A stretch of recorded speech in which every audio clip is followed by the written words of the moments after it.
Hello, my name is Aubrey. I'm so glad you're here. Welcome to another book haul.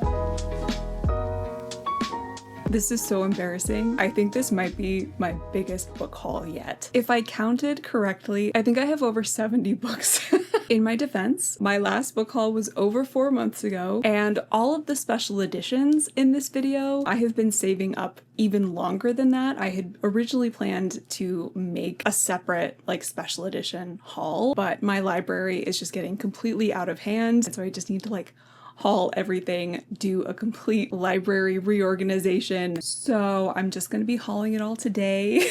I'm gonna try to get through these as quickly as I can. I will also say that I apologize in advance. I feel like usually my book hauls are a little bit more organized. I try to keep all of all my Fairy Loot books together, all my Aardvark books together, all my Book of the Month books together. Today it's just chaos. I'm so sorry. I am gonna try to save all of my special editions for the end because I do like to do that, but there's no order to them whatsoever. There's also gonna be a myriad of genres in this haul, so just strap in, get a snack, maybe a cup of tea or something, and I guess let's just get started. First up, I've got Ring Shout by P. Djeli Clark. This is an alternate history paranormal horror in which the Ku Klux Klan are actually demons. It's a novella. I've heard wonderful things about this and I can't wait to read it. Next up, I have The Buffalo Hunter Hunter by Stephen Graham Jones. This is another historical paranormal horror in which we are following a Blackfeet Indian named Goodstab who was turned into a vampire and is recounting his life from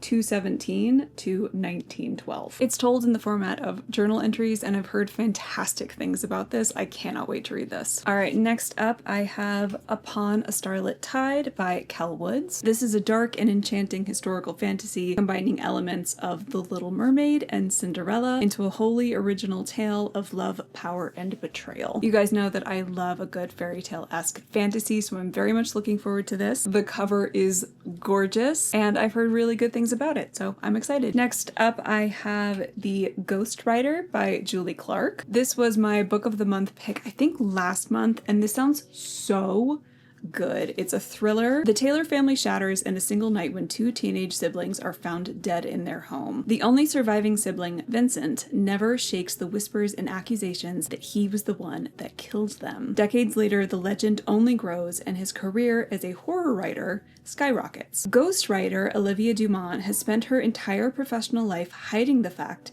that she is the only child of Vincent Taylor. Now on the brink of financial ruin, she's offered a job to ghostwrite her father's last book. What she doesn't know, though, is that this project is another one of his lies, because it's not another horror novel he wants her to write. After 50 years of silence, Vincent Taylor is finally ready to talk about what really happened that night. I literally got chills while I was reading that to you. This is going on my fall TBR for sure. Next up, I have Disillusion by Nicholas Binge. So in this, we're following our main character Maggie, who is struggling with the decline of her husband's memory. That is until a mysterious stranger knocks on her door and reveals a shocking truth. Her husband isn't losing his memories. Someone is actively removing them to keep a long-buried secret from coming to life. Maggie has to insert herself into her husband's mind to find this memory, all the while discovering that her husband may not be the man that she knew. If Maggie can't find out what Stanley hid all those years ago, she risks far more than her husband's life. The very course of human history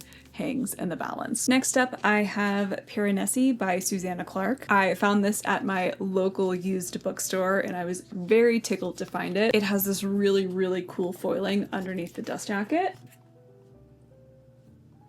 and very, very pretty end papers. I have heard literally nothing but good things about this. I know this is supposed to be very weird, very dreamlike. Piranesi's house is no ordinary building. Its rooms are infinite, its corridors endless, its walls are lined with thousands upon thousands of statues, each one different from all the others. Within the labyrinth of halls, an ocean is imprisoned. Waves thunder up the staircases, rooms are flooded in an instant, but Piranesi is not afraid. He understands the tides as he understands the pattern of the labyrinth itself. He lives to explore the house. There is one other person in the house, a man called the Other, who visits Piranesi twice a week and asks for help with research into a great and secret knowledge. As Piranesi explores, evidence emerges of another person, and a terrible truth begins to unravel, revealing a world beyond the one Piranesi has always known. I can't wait to check this one out. Next up, I've got The Wedding People by Allison Espach. This is a contemporary fiction that I've also heard just like really wonderful things about. I think this came out last year. This is about a woman who's like hit rock bottom in like every way possible. She ends up going on this dream vacation that she always imagined she would go on with her husband. However, her husband is like mysteriously no longer in the picture. And this part isn't in the synopsis, but from what I've heard from other people, I think our main character is like planning to have one last hurrah before she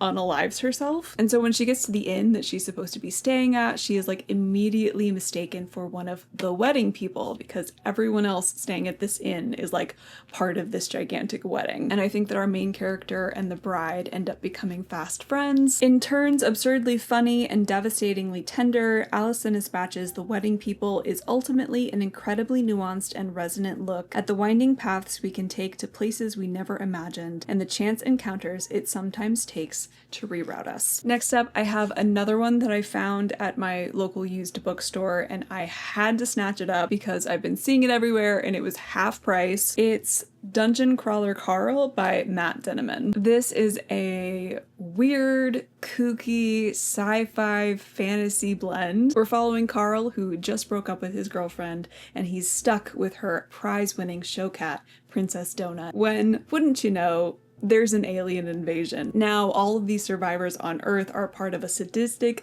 intergalactic game show. Carl and Princess Donut have to survive a video game-like dungeon full of exploding goblins, magical potions, and deadly drug-dealing llamas. This ain't your ordinary game show. I will definitely be tandem reading this with the audiobook, as I've heard that like the audiobook is fantastic. I'm so curious about this. I'm so curious. Everyone seems to love it. I hope it's up my alley. So yeah, hopefully I'll be reading this very soon. Next, I have The Bones Beneath My Skin by TJ Klune. And I've heard that this is very like Stranger Things coded. We're following a man who ends up going back to his like rich parents' cabin, only to find that the cabin is inhabited by a strange man and a 10-year-old girl with supernatural powers. Nate must make a choice. Let himself drown in the memories of his past or fight for a future he never thought possible, because the girl is special and forces are descending upon them who want nothing more than to control her. I loved The House on the Cerulean Sea, and so I'm hoping that this delivers more kind of like found family warm fuzzies. I put this on my summer TBR, and so I will hopefully be getting to it very, very soon. Next, I have The Memory Collectors by Deet Meserve, and this is another kind of like twisty sci-fi. So 4 strangers are able to time travel back to the past to the day that all of their lives were irrevocably changed. One woman wants to spend one more precious hour with her son before he dies, another is desperate to find the love of his life before she vanishes, and yet another craves the rush of surfing and mountain climbing before a misstep landed him in a wheelchair. Enter Aeon Expeditions, the groundbreaking time travel invention of Mark Saunders, which allows some lucky clients the chance to spend an hour in their past. Even though Aeon's technology ensures time travel can't alter the future, all 4 clients, including Mark's ex-wife Elizabeth, yearn to revisit the hour that changed their lives forever. But when their hour extends beyond 60 minutes, they find themselves stranded in the past. As their paths intertwine unexpectedly, they unearth shocking secrets hidden in the shadows of their shared history. All their lives were shattered the same night, on a secluded highway by the beach. As they delve into the hidden truths of that pivotal hour, a startling revelation emerges. They were not alone. Someone else was present, harboring deadly intentions. I feel like Aardvark has such a knack for picking out like sci-fi thrillers. This one sounds so good. Next up, I have Cross My Heart by Megan Collins. This is a thriller that just has such a fun premise. Rosie Loughlin wants nothing more than to find the one. She is a recipient of a life-saving heart transplant, and she becomes increasingly obsessed with the heart donor's husband, local celebrity Morgan Thorne. She begins messaging him because she's convinced that now that she has his wife's heart, she and Morgan are meant to be together. As Rosie and Morgan correspond, the pretense of avoiding personal details soon disappears, even if Rosie's keeping some cards close to her chest. But as she digs deeper into Morgan's previous marriage, she discovers disturbing rumors about the man she's falling for. Could Morgan have something to do with his late wife's death? And can Rosie's heart sustain another break? or is she next? Next up, I have The Starving Saints by Caitlin Starling. And this is a weird medieval fantasy horror. A castle has been under siege for 6 months. Food is running low, there's been no sign of rescue. But just as the survivors consider deliberately thinning their number, the castle stores are replenished. The sick are healed, and the divine figures of the Constant Lady and her saints have arrived, despite the barricaded gates, offering succor in return for devotion. And I believe that we're following 3 different women within this castle who are kind of skeptical about what's happening, and they're trying to uncover the mystery behind it all. This is a beautiful edition from Aardvark. They have been occasionally doing these really pretty foiled editions. They did it for the Tainted Cup, and now they've done it for the Starving Saints. It's so pretty and shiny. I love this bright pink cover. I'm obsessed. This feels like a good time to remind you that if you are interested in checking out any of Aardvark's books, you can use the code Blackwell at checkout and get your first book for $4. It is such a steal. For those of you who are new to Aardvark, you can also get 2 add-ons for $10. So you can get your first initial book for $4 and you can get 2 add-ons for $10. Aardvark has quickly become one of my favorite book subscriptions, so I highly recommend them. Just, check them out if you haven't yet. Next up, I have Don't Let the Forest In by C.G. Drews. This is a YA horror. We're following 2 best friends in high school, Andrew and Thomas. But something strange is going on with Thomas. His abusive parents have mysteriously vanished, and he arrives at school with blood on his sleeve. Thomas won't say a word about it and shuts down whenever Andrew tries to question him. Stranger still, Thomas is haunted by something, and he seems to have lost interest in his artwork, whimsically macabre sketches of the monsters from Andrew's wicked stories. Desperate to figure out what's wrong with his friend, Andrew follows Thomas into the off-limits forest one night and catches him fighting a nightmarish monster. Thomas's drawings have come to life and are killing anyone close to him. To make sure no one else dies, the boys battle the monsters every night, but as their obsession with each other grows stronger, so do the monsters. And Andrew begins to fear that the only way to stop the creatures might be to destroy their creator. This has gotten fantastic reviews. I also follow the author on Instagram, so I have really been looking forward to reading this, and this is another one that's probably going on my fall TBR. Next up, I have Gifted and Talented by Olivia Blake. This is about 3 telepathically and electrokinetically gifted children who are trying to inherit Windfair Magitech after their father, the brilliant CEO, passes away. Any one of them could be a plausible inheritor to the Windfair throne.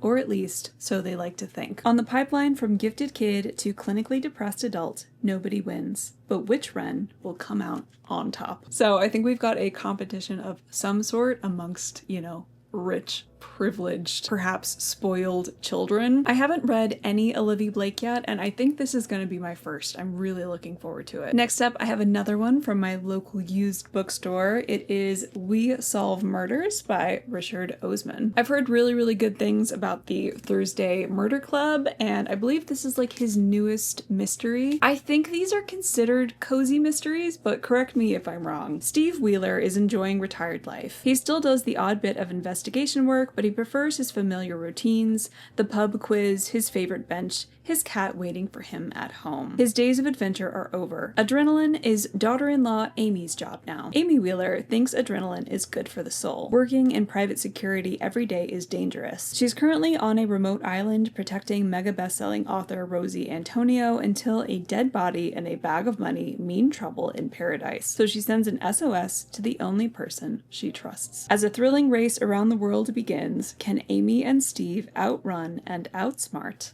killer? I just really want to give this author a try. This sounds really fun, and I hope I like it. Next up, I've got Sunrise on the Reaping by Suzanne Collins. I don't think I need to go too far into this. This is, a Hunger Games prequel. We're following Haymitch. I absolutely loved it. I had a very good time reading this, and I just really hope that we continue to get more books set in the Hunger Games world. Next up, I have I Who Have Never Known Men by Jacqueline Harpman. You're probably familiar with this because it has been all over social media, especially in bookish spaces. This is a dystopian from the 90s. We're following a bunch of women who live imprisoned underground. They have only a vague recollection of their lives before. I'm just so curious about the whole phenomenon of this. Like, I'm so interested.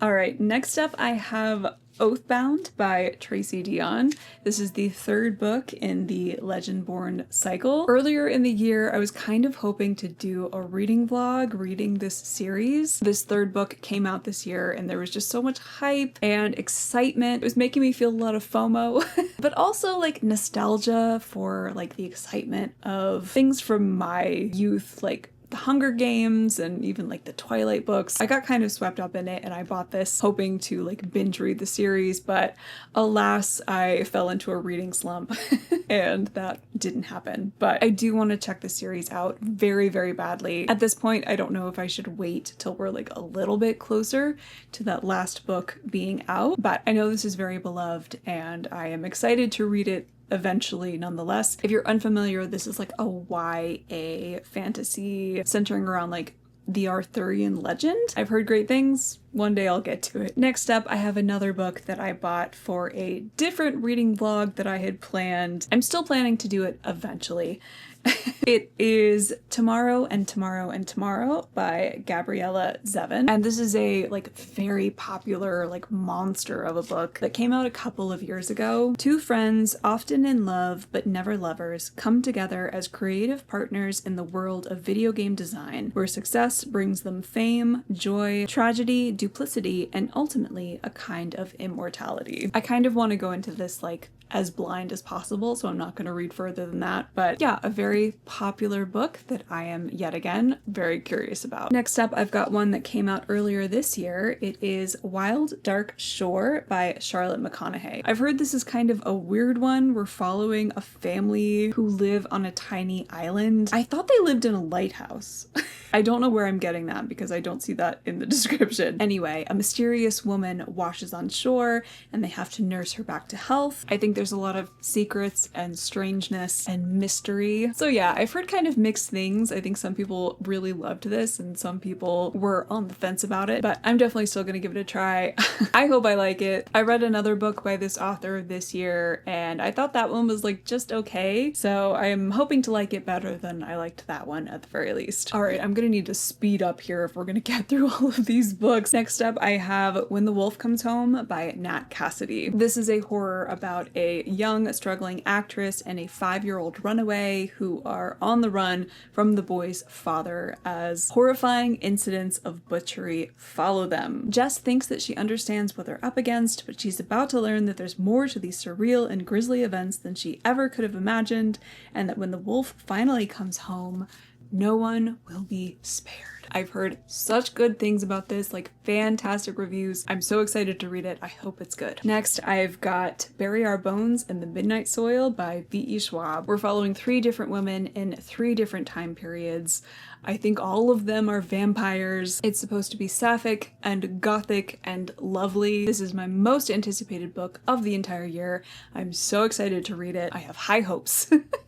I have high hopes. Next, I have Julie Chan is Dead by Li An Zhang. In this, we're following Julie Chan, who ends up taking over the life of her late twin sister, Chloe Van Heusen, a glamorous and popular influencer. Haunted by Chloe's untimely death and struggling to fit into her new privileged circle, Julie faces mounting challenges during a week-long island retreat with her twins' exclusive group of friends. As events spiral out of control, Julie uncovers the sinister forces that may have led to her sister's demise and realizes that she might be the next target. This sounds like a lot of fun. I love like Parent Trap twins switching places type stories, so I hope to really love this one. Next, I've got Immaculate Conception by Ling Ling Huang. This is a sci-fi horror about 2 art school friends / rivals, one of which becomes increasingly like obsessed with the other. New cutting edge technology allows our main character to inhabit her friend's mind and access her memories, artistic inspirations, and deep-seated trauma. Undergoing this process would link them together forever,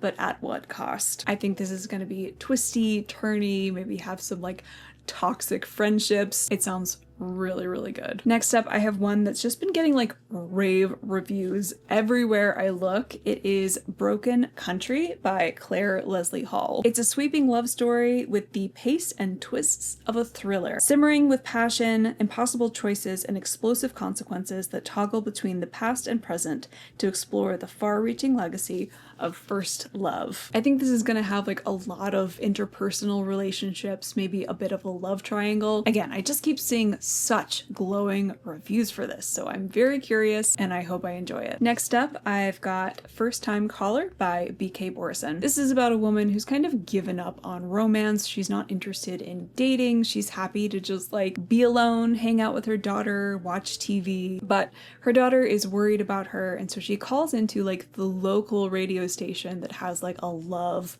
hotline type thing. And so she calls in to get love advice on behalf of her mom. However, the host of this like love hotline has also given up on love and he's become very jaded, just kind of like a miserable guy. This conversation ends up going viral. The mom ends up going on the radio show. Was reading this a few months ago. I got about that far. It was a little cheesy for me and my taste, but I might go back to it. I am kind of curious about how it ends. So if you love rom-coms, you will probably love this. Sorry if anything shifted. I had to go get a snack. I feel like I've been recording forever. Okay, next I have The Man Made of Smoke by Alex North. Dan Garvey's life has been haunted by the crime he witnessed as a child, narrowly escaping an encounter with a notorious serial killer. He has dedicated his life to profiling criminals, eager to seek justice for innocent victims. So when his father dies under suspicious circumstances, Dan revisits the small island community where he grew up, determined to uncover the truth about his death. Is it possible that the monster he remembers from his childhood nightmares has returned after all these years? I have been wanting to read an Alex North novel for quite some time. He has 2 other novels, I believe. The Whisper Man. Oh, he has 3.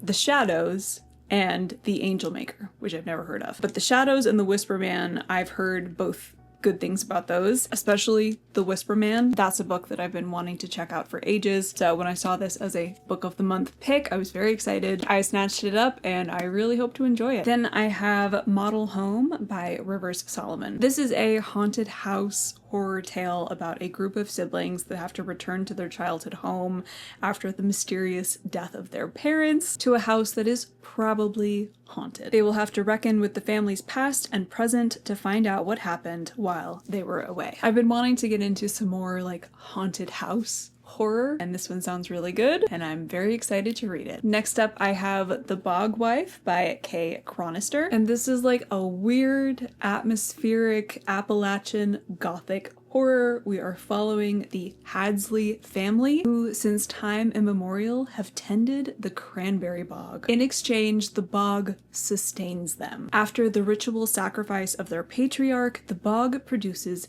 a bog wife. Brought to life from vegetation, this woman is meant to carry on the family line. But when the bog fails or refuses to honor the bargain, the Hadsleys, a group of discordant siblings still grieving the mother who mysteriously disappeared years earlier, face an unknown future. I love bogs and swamps and like vegetation. This sounds so creepy and weird. I can't wait to get to it. Next, I have Bat Eater and Other Names for Cora Zhang by Kylie Lee Baker. I have already read this one and I really enjoyed it. In this, we're following our main character, Cora Zhang, who, due to her like obsession with cleanliness, has become a crime scene cleaner. However, Cora has noticed a string of bat carcasses that are being left at the crime scenes of specifically East Asian women, and Cora suspects that there might be a serial killer on the loose, all the while dealing with her own trauma and psyche and feelings of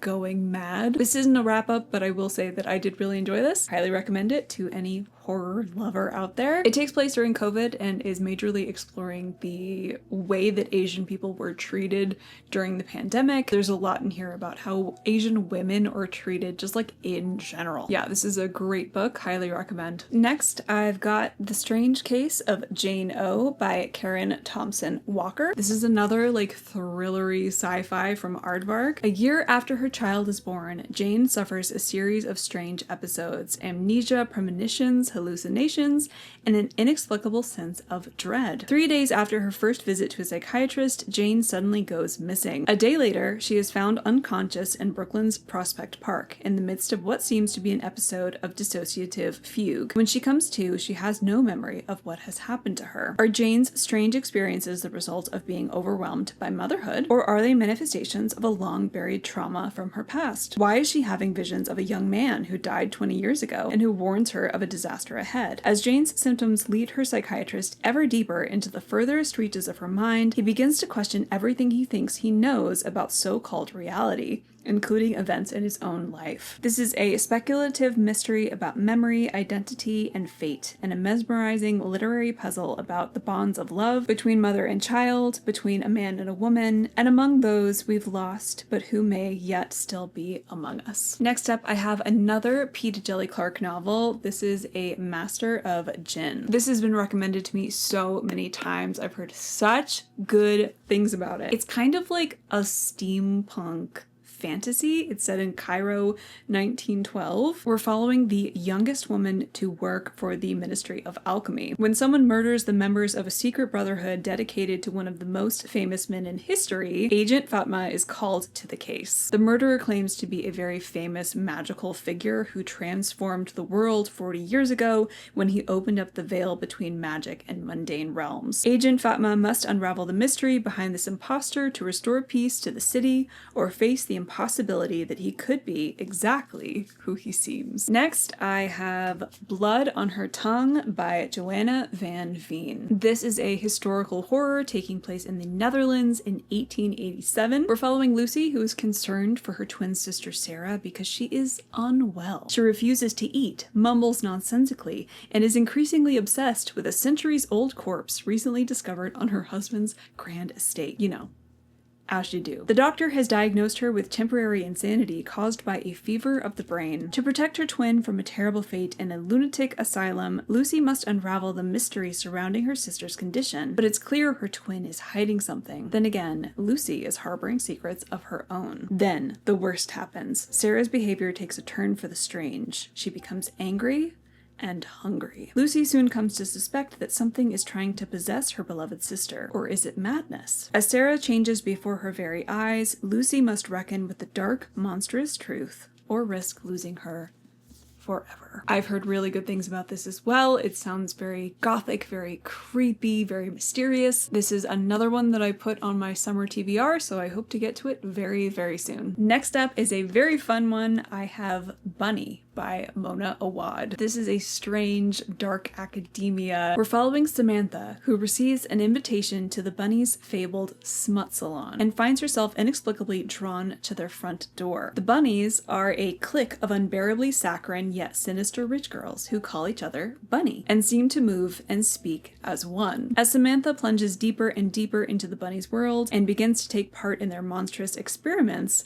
the edges of reality begin to blur. Soon, her friendships with Ava and the Bunnies will be brought into deadly collision. I've heard that this is trippy and weird, and I'm very excited to read it. I love a good weird-ass book, so looking forward to this. Next, I have Eat the Ones You Love by Sarah Maria Griffin. This is another one that I have already read. In this, we are following Shell Pine, who is kind of down in the dumps. She's just lost her job, she's lost her fiance, she's had to move back home with her parents, and she sees a help wanted sign in a florist shop. She is immediately drawn to the shop owner, Neve, who is beautiful and mysterious and has an allure about her. I'm sorry if anything changed again.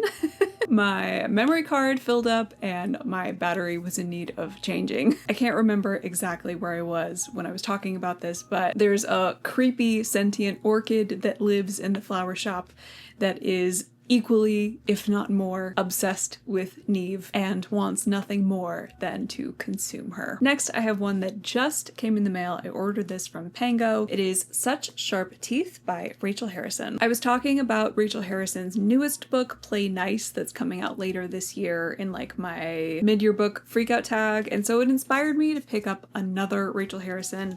I read So Thirsty last year. It was a 3-star read, but even so, there was something about it life that I really enjoyed, and I really liked Rachel Harrison's writing. It's just kind of fun and quirky and easy. It is a werewolf novel, as it so helpfully tells us on the front, but I think I want to go into this pretty blind. I don't know anything more than that. I want to read this fall, so hopefully I can tell you more about it after I've read it. Next, I have A Witch's Guide to Magical Innkeeping by Sangu Mandana. This was one of my July picks from Aardvark. I was very, very excited to see this. This is a cozy fantasy about a young witch who's kind of fallen from grace after she resurrected her great aunt Jasmine from the very recently dead. She now helps her Aunt Jasmine run a magical enchanted inn where they have lots of quirky guests and there are shenanigans. One of the new guests is Luke Larson, a handsome and icy magical historian who I think gets wrapped up into some of these strange goings on and shenanigans at the inn. I hope that this is cozy and lovely, and this is one of my most anticipated books of the summer, so I'm really looking forward to reading it. In that same July box, I also picked out House of Beth by Carrie Cullen. This is about a woman who leaves her overwhelming life in New York to move back to her hometown in New Jersey. There she reignites with an old flame, and within a few months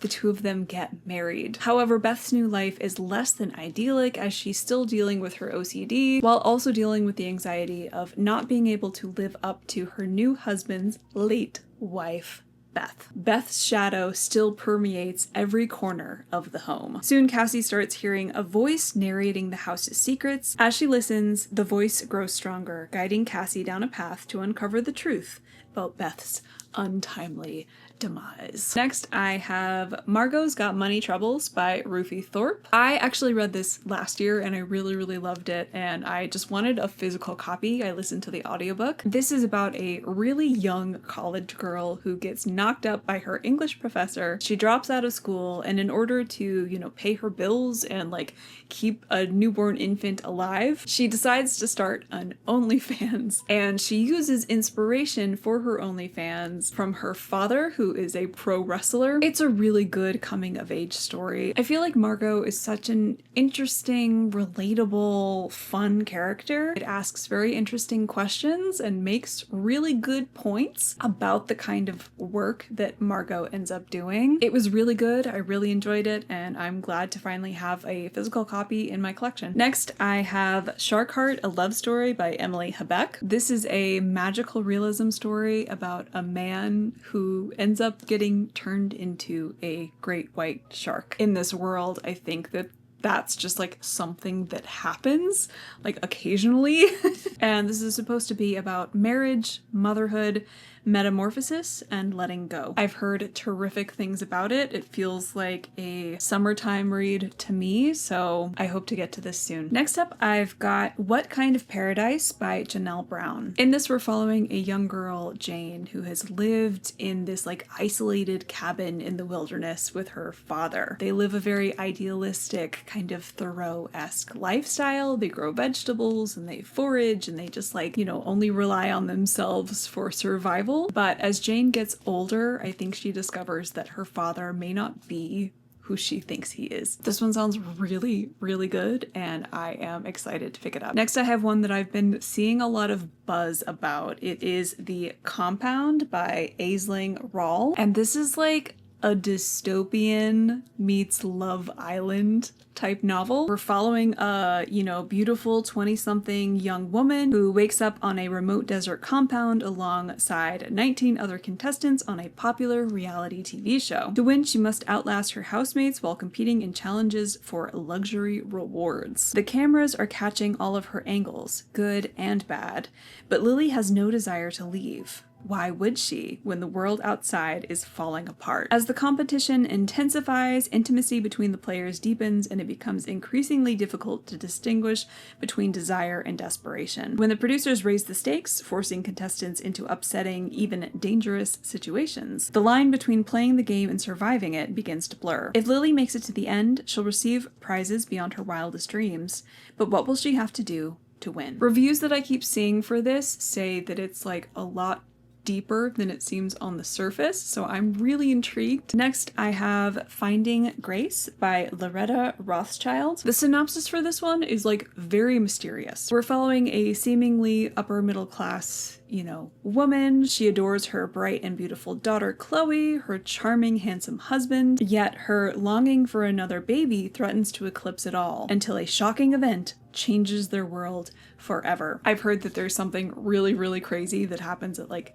the end of the first chapter, so I'm really curious about this one. Okay, I think we are finally on to the special edition portion of this book haul. So first up, I have Sorcery and Small Magics by Mega Ducey. I don't know much about this other than it is a rivals to lovers romance. I've heard that it is like a proper rivals to lovers, so I'm really, really looking forward to that. It's been a long time since I've read like a true rivals to lovers. So I hope this is good, and I kind of want to go into it like a bit blind. This is the Fairy Loot edition. It is really, really pretty.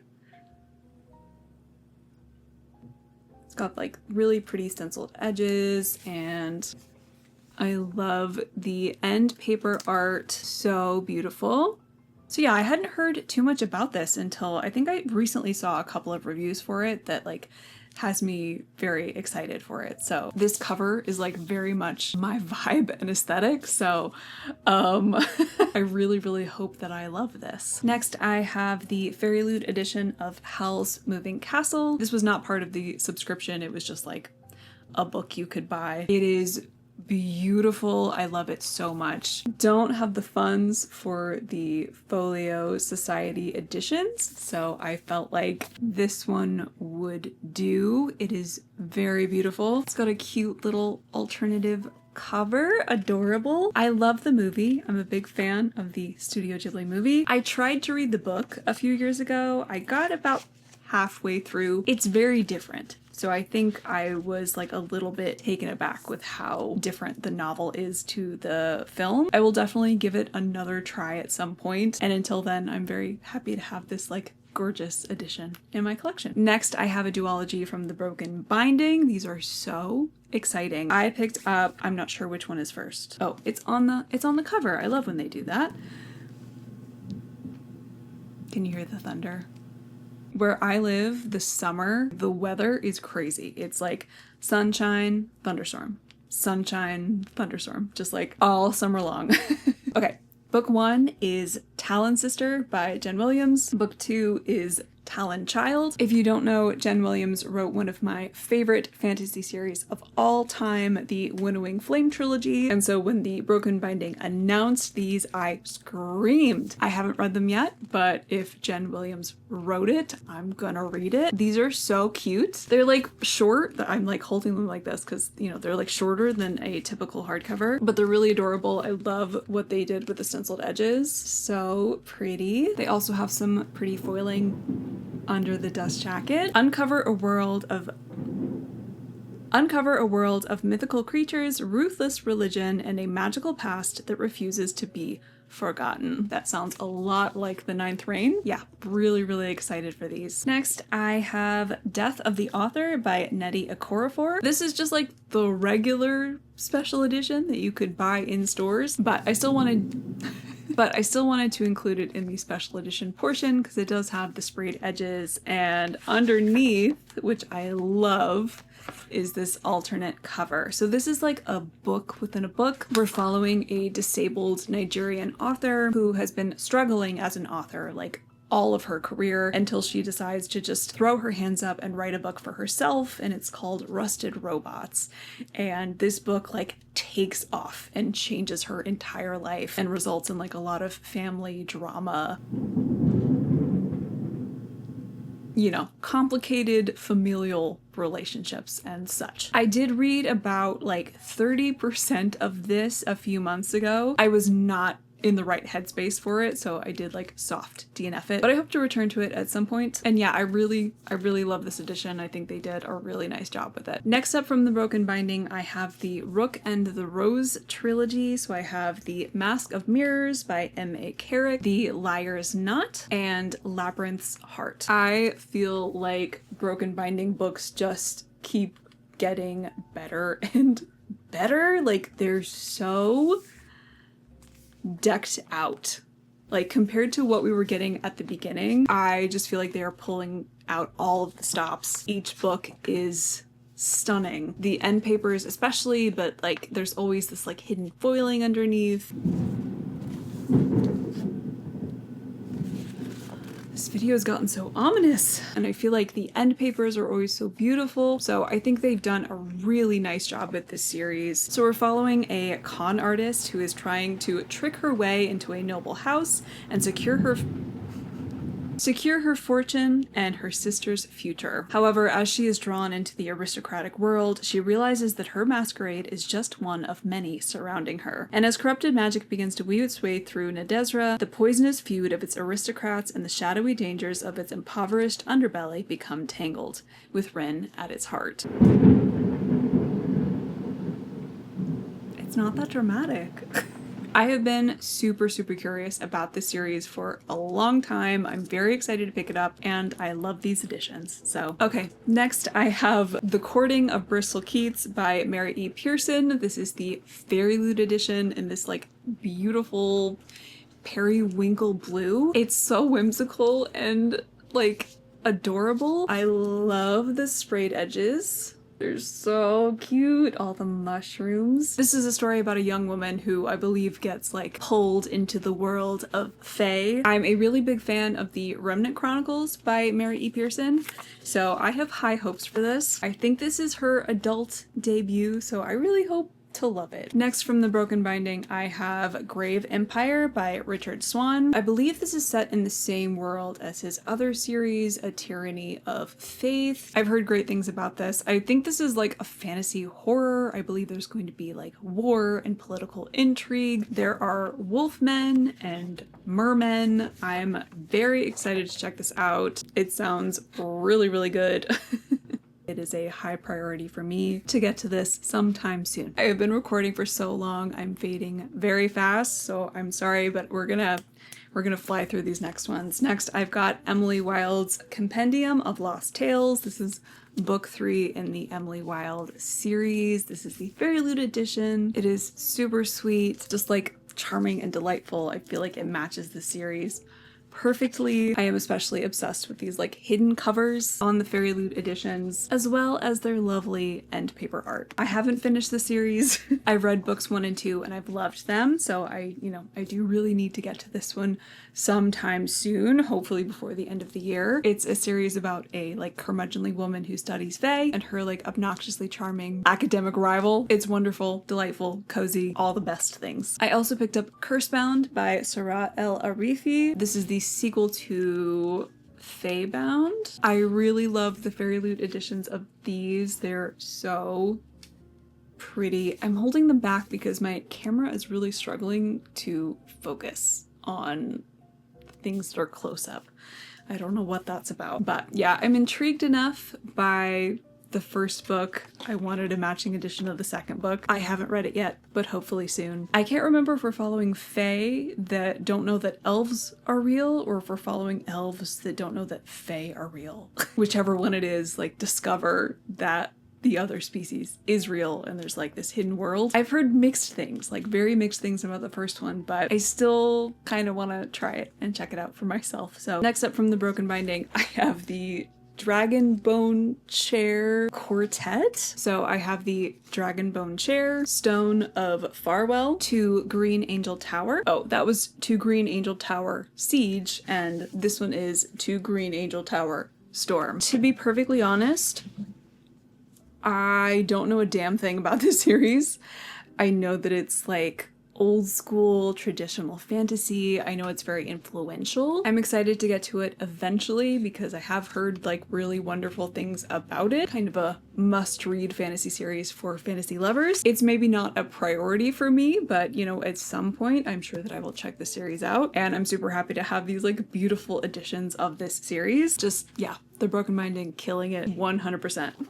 Okay, I lied. I did have one more not special edition book. This was hiding down at the bottom. I have Wind and Truth by Brandon Sanderson. This is the UK edition. I wanted the UK edition to match my other 2 UK editions. I have unfortunately heard such mixed things about this. Like, some people are loving it, some people are not. And I'm personally finding that very surprising, because usually Brandon Sanderson sticks the landing, and I was really expecting him to stick the landing. I mean, this is like the ending of the first arc in the Stormlight Archive, and the fact that it's like so polarizing has me really so demotivated to read the series. I know that people love it, and the first 2 books are still like a lot of people's like favorite fantasy books of all time, but these are chunky. These are really chunky books to like end in disappointment. So I don't know. I was like so prepared to start reading the series. I like had started it, actually. I started book 1 when this book was coming out, because I was like, I kind of want to be like, you know, I'm not going to be able to catch up, but I kind of want to be in this moment to some degree with everyone else. And then all the mixed reviews started coming in, and I was like, oh no. So I set it down. I will probably try the series again at some point, but I am, like, to be honest, like pretty disheartened. If you've read Wind and Truth, please let me know what your thoughts were. Is the series still worth reading? Do you have hope? I'm so torn, like I don't know what to do. It's really hard to get into a series, especially one that requires this level of like effort, when you're like unsure how you're gonna feel about it as it goes on. That's like one of my biggest hesitations to like The Wheel of Time, for example. So I don't know, but I have it. I have this in the meantime. All right, so this should tell you how long I've been sitting on some of these books. I have Jade Legacy by Fonda Lee from the Broken Binding. This we got like last year, like way last year. So this is like the final book in the trilogy. I absolutely love this series, and I love these Broken Binding editions. I think they did it so much justice with like the character art. I love the stained glass window stenciled edges. They're so good. They're so good. This is another one of my favorite fantasy series of all time, so really happy to have these. Ooh, we're getting close. Okay, so next up, also from the Broken Binding, I have The Song Rising, The Mask Falling, and The Dark Mirror by Samantha Shannon. And what's special about these from the Broken Binding are the stenciled edges. They are immaculate. They are so beautiful, breathtaking, stunning, show-stopping. Oh my god. I love them so much. Don't ask me if I've read the series. I don't want to talk about it. It's a dystopian fantasy where people with like superpowers are outlawed. It's gonna be a 7-book series. The books are coming out at a snail's pace, and your girl likes to wait until the series is finished before picking up the first book. So in the meantime, I'm just collecting them, and they're really beautiful, and I'm enjoying them for how beautiful they are, and that's all there is to it. Next, I have The Teller of Small Fortunes by Julie Leong. This is the Fairy Loot edition. It's so cute. Just like really darling. I love like the cherry blossom theme. Super pretty. Of all the editions of this book that I've seen, I think this is the best one. It's just so cute. This is another cozy fantasy.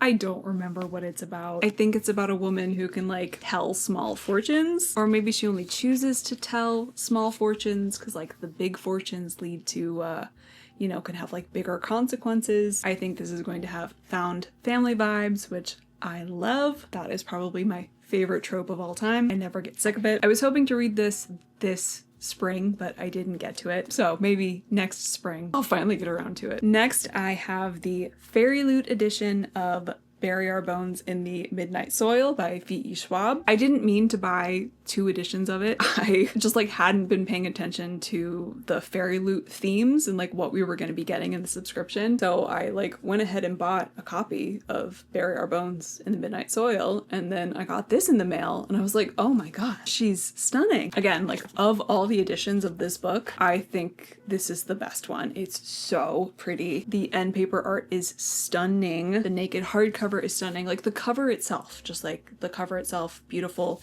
Stenciled edges, I love. It's so good. It's so good. So I have actually unsubscribed from Fairy Loot.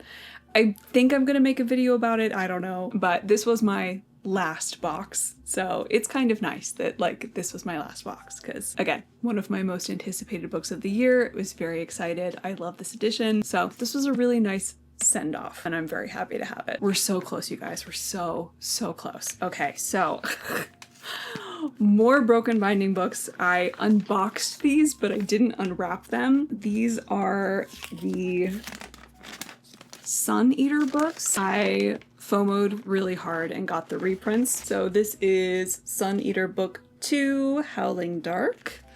This is the first book, Sun Eater. To be honest, I kind of prefer the original covers of this series, which is why I had passed on these broken binding editions the first time around. But the hardcovers are like really expensive and they're like very difficult to find, and several of the books are like out of print, and I'm just a hardcover girly, so I, second time around, I decided to pick them up. I do really like all of the character art, and I love like the stenciled edges. That's kind of how I justified it. So this is book 3, Demon in White. These are the stenciled edges all together.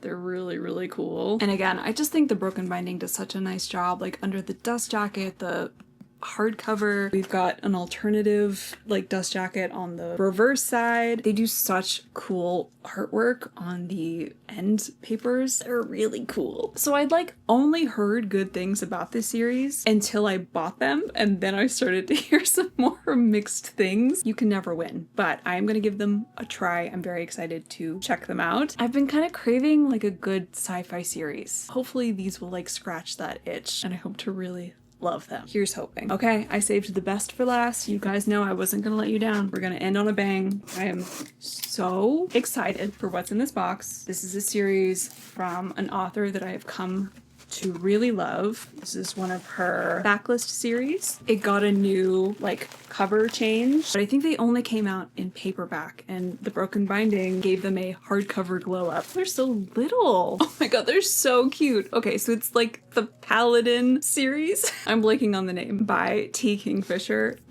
Oh my god, it's adorable. I love these covers. They're so good. And the sprayed edges are a fun touch. Woo! And there's some cute foiling on the front. Very nice. We've got Paladin's Strength. Oh my gosh, I just love these so much. They feel so nostalgic. Paladin's Grace. I'm pretty sure this is the first one. Oh, so cute. It's so good. Such a pretty color. And lastly, Paladin's Faith. Oh, I love them. I don't know what order these go in, but oh, they look so cute. All together? Oh my god. I'm obsessed.